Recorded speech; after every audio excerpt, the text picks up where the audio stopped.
Test team का हुआ ऐलान, शुभमन गिल बने टीम के नए कप्तान। बुमराह और राहुल को पछाड़कर गिल ने मारी बाजी, पंत को मिली नई जिम्मेदारी। शमी और अय्यर को नहीं शामिल करने पर सवाल, स्क्वाड देखकर कई दिग्गज हैरान। रोहित शर्मा, विराट कोहली और रविचंद्रन अश्विन के संन्यास के बाद अब नई टीम का ऐलान हो गया है। टेस्ट टीम है जो इंग्लैंड दौरे पर जाएगी, 5 टेस्ट मुकाबले खेलेगी। नए WTC साइकिल की शुरुआत भी अब यहीं से हो गई। अब उम्मीद की जा रही कि इस साल रोहित शर्मा की कप्तानी में हमने 2 साल खेले और हम WTC के फाइनल में नहीं पहुंच पाए। अब उम्मीद है कि नए कप्तान शुभमन गिल, जिन्हें बनाए गए कहें जिन्हें जिम्मेदारी दी गई है, उनकी कप्तानी में हम WTC का फाइनल खेलेंगे और मुकाबले जीतेंगे। इसके लिए टीम का भी चयन कर लिया गया है। 18 नाम शामिल किए गए इस नए स्क्वाड में। शुभमन गिल टीम इंडिया के 37वें नए कप्तान बने हैं। आपको बता दें, इसके साथ साथ ऋषभ पंत को भी जिम्मेदारी दी गई है। ऋषभ पंत जो एक वक्त तक कप्तानी की रेस में सबसे आगे चल रहे थे, IPL 2025 में खराब प्रदर्शन के कारण उन्हें वाइस कैप्टन से संतोष करना पड़ेगा। शुभमन गिल कप्तान है, साथ में ऋषभ पंत वाइस कैप्टन है। इसके अलावा 16 और नामों को शामिल किया गया है, जिसमें बता दूं आपको कि 5 स्पेशलिस्ट बल्लेबाज रखे गए हैं, 5 तेज गेंदबाज रखे गए हैं, 2 फास्ट गेंद ऑलराउंडर हैं, इसके अलावा 2 स्पिन ऑलराउंडर हैं, एक कहें स्पिन बॉलर को रखा गया है, इसके अलावा 2 विकेट कीपर शामिल किए गए हैं। तो कुछ इस तरह से स्क्वाड चुना गया है। जिस तरह से इंग्लैंड की परिस्थितियां होती हैं उसको देखते हुए तैयारी की गई है। शुभमन गिल को कप्तान बनाया गया है। तो चलिए आपको इस वीडियो में बताऊंगा कि सरफराज खान को क्यों नहीं चुना गया, शमी को क्यों नहीं चुना गया, अय्यर को क्यों नहीं चुना गया, इसके अलावा गिल को कप्तान क्यों बनाया गया, किस वजह से बुमराह और ऋषभ पंत और KL राहुल पीछे हो गए, सब आपको बताऊंगा। और आखिर में कौन हो सकते हैं या कहेंगे बेस्ट प्लेइंग 11 में कौन कौन से खिलाड़ी शामिल हो सकते हैं वो भी बताऊंगा। भारतीय टीम को 5 टेस्ट मैच इंग्लैंड में खेलने हैं। इसके लिए तारीखों का पहले से ऐलान हो चुका है, जगह भी फाइनल है। 20 जून को पहला मुकाबला खेला जाएगा। फटाफट शेड्यूल देख लीजिए। 20 जून को पहला टेस्ट मैच होगा लीड्स में, उसके बाद दूसरा टेस्ट मैच होगा 2 जुलाई को बर्मिंघम में। इसके अलावा तीसरा टेस्ट मैच खेला जाएगा 10 जुलाई को लॉर्ड्स में। चौथा टेस्ट मैच 23 जुलाई को मैनचेस्टर में और 5वां टेस्ट मैच 31 जुलाई को ओवल में खेला जाएगा। ये तो बात हो गई शेड्यूल की। अब बात करते हैं गिल की। गिल को कप्तान बनाया गया है। क्या है उनके व्यक्तिगत अचीवमेंट्स वो जान लेते हैं। अब तक शुभमन गिल ने भारतीय टीम के लिए 32 टेस्ट मैच खेले हैं, 1893 रन बनाए हैं, एवरेज है 35.05 का। अगर बात करें उनके अशतक की तो 5-7 अशतक लगाए हैं, उसके अलावा 5 शतक लगा चुके हैं। तो ये है इनके व्यक्तिगत स्कोर। अगर बात करें इनके शतकों की तो इन्होंने सिर्फ और सिर्फ इंडिया में 4 शतक लगाए हैं, 1 शतक इनका बांग्लादेश में है। इसके अलावा न इंग्लैंड में शतक लगाया है, न दक्षिण अफ्रीका में शतक लगाया है, ना ही इन्होंने ऑस्ट्रेलिया में शतक लगाया, ना न्यूजीलैंड ना श्रीलंका। सिर्फ और सिर्फ एशियाई कंडीशन यानी इंडिया और बांग्लादेश में इन्होंने शतक लगाया है। इसके अलावा 7 अर्धशतक भी इनके नाम शामिल हैं। ये है शुभमन गिल का बतौर बैटर इनका योगदान। और आपको बता दें कि जब आखिरी सीरीज टेस्ट की खेली गई थी जो ऑस्ट्रेलिया में खेली जा रही थी,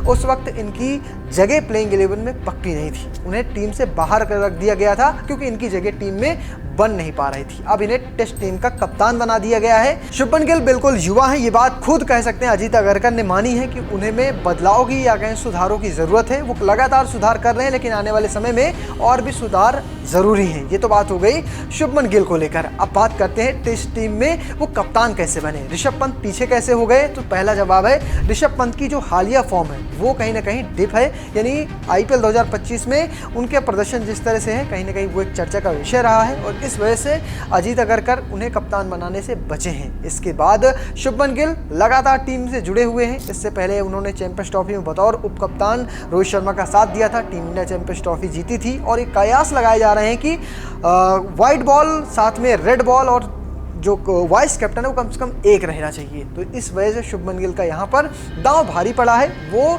कह सकते हैं बाहर हो चुके हैं। बुमराह को लेकर कहा गया कि उनका वर्कलोड मैनेज करना बहुत मुश्किल है, क्योंकि बुमराह अगर 5 टेस्ट मैच खेलते हैं तो ये अपने आप में एक बड़ी या कहें बड़ा चैलेंज होने वाला है कि अगर आप इंग्लैंड के 5 टेस्ट मैच खेलते हैं बतौर तेज गेंदबाज और ऐसे हाल में अगर आपको 16 से 17 लोगों को मैनेज करना पड़े तो कहीं ना कहीं आपके लिए मुसीबत हो सकती है। तो बुमराह एक वक्त तक रेस में जरूर बने हुए थे, लेकिन उन्होंने खुद ही अपना नाम वापस ले लिया है, ऐसी जानकारी निकलकर सामने आई है।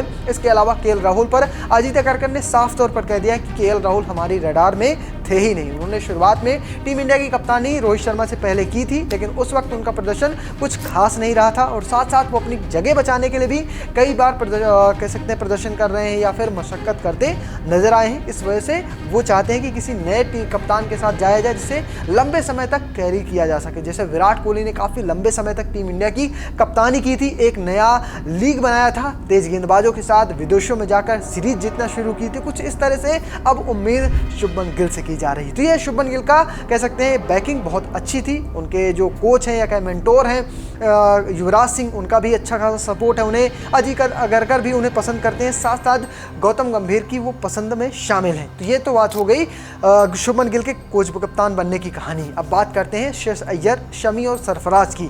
सरफराज खान को फिलहाल आपको बता दें कि ऑस्ट्रेलिया में जब टीम गई थी तो वहाँ पर शामिल किया गया था। हर्षित राणा भी शामिल थे और साथ में पेडिकल भी शामिल थे। हर्षित राणा, पेडिकल और सरफराज को इस टीम में नहीं चुना गया है। हर्षित राणा की खराब गेंदबाजी उनका कारण बनी है, इसके साथ साथ पेडिकल चोटिल है, इस वजह से उन्हें नहीं चुना गया है। सरफराज खान की कह सकते हैं बल्लेबाजी, जिस तरह से उन्होंने कह सकते हैं उन पर भरोसा नहीं जता पा रहे हैं कि ये उछाल भरी पिचों पे कैसी बल्लेबाजी करें, इस वजह से उन्हें नहीं चुना गया है। इसके अलावा शमी पर भी कह सकते हैं बीसीसीआई की तरफ से जानकारी नहीं दी गई है, लेकिन हमारे जो सूत्र हैं इंडियन एक्सप्रेस की जानकारी के मुताबिक शमी पर यह डाउट है कि वो 10 ओवर गेंदबाजी कर पाएंगे या नहीं कर पाएंगे। फिलहाल उन पर जो संशय है कि वो हैदराबाद के नेट्स में 4 ओवर गेंदबाजी नहीं कर पा रहे हैं, तो इस वजह से शमी को नहीं चुना गया है। फिलहाल यही जानकारी निकल कर आ रही है। इसके अलावा श्रेयस अय्यर पर कोई भी पुख्ता जानकारी नहीं दी गई है। उस खिलाड़ी ने रणजी में कमाल का प्रदर्शन दिखाया है, उस खिलाड़ी ने IPL में कमाल का प्रदर्शन दिखाया है, उस खिलाड़ी ने चैंपियंस ट्रॉफी 2025 में सबसे ज्यादा रन टीम इंडिया के लिए बनाए हैं, तभी टीम इंडिया ने चैंपियंस ट्रॉफी का खिताब जीता। इस सब के बावजूद भी श्रेयस अय्यर को नहीं चुना गया है। तो ये तो बात हो गई इन 3 खिलाड़ियों की जिनके नाम मिसिंग है। अब बात करते हैं स्क्वाड की। तो स्क्वाड में अगर बात करें तो स्क्वाड में पहला नाम आएगा कप्तान शुभमन गिल का, उसके बाद ऋषभ पंत, विकेटकीपर उप कप्तान यशस्वी जायसवाल, KL राहुल, साई सुदर्शन, अभिमन्यु अश्विन, करुण नायर, नीतीश कुमार रेड्डी, साथ में रविंद्र जडेजा, ध्रुव जुरेल, वॉशिंगटन सुंदर, शार्दुल ठाकुर, जसप्रीत बुमराह, मोहम्मद सिराज, प्रसिद्ध कृष्णा, आकाशदीप, अर्शदीप सिंह और कुलदीप यादव। तो फिलहाल आपको पूरे स्क्वाड बता दिए, लेकिन इस स्क्वाड से कैसे प्लेइंग 11 बना सकते हैं, यानी प्लेइंग 11 में कौन कौन से नाम शामिल होने चाहिए, अगर उनकी बात की जाए तो एक प्लेइंग 11 संभावित मैं बनाकर आपको देता हूं। आपको कैसे लगेगा आप कमेंट बॉक्स में बदलाव के साथ जरूर लिखिएगा। पहले बात करते हैं प्लेइंग 11 की। तो प्लेइंग 11 मैंने रखा है यशस्वी जायसवाल को, KL राहुल से ओपनिंग करवाऊंगा। इसके बाद मैं अभिमन्यु अश्विन के साथ जाऊंगा। नंबर 3 की जिम्मेदारी मैं चाहता हूं कि अभिमन्यु को दी जाए, काफी लंबे वक्त से इस टीम के साथ ही लगातार जुड़े हुए हैं। इसके बाद शुभमन गिल नंबर 4 पर आ जाए, ऋषभ पंत नंबर 5 पर, रविंद्र जडेजा नंबर 6, नीतीश कुमार रेड्डी, साथ में उसके बाद बुमराह, सिराज, प्रसिद्ध कृष्णा और अर्शदीप सिंह।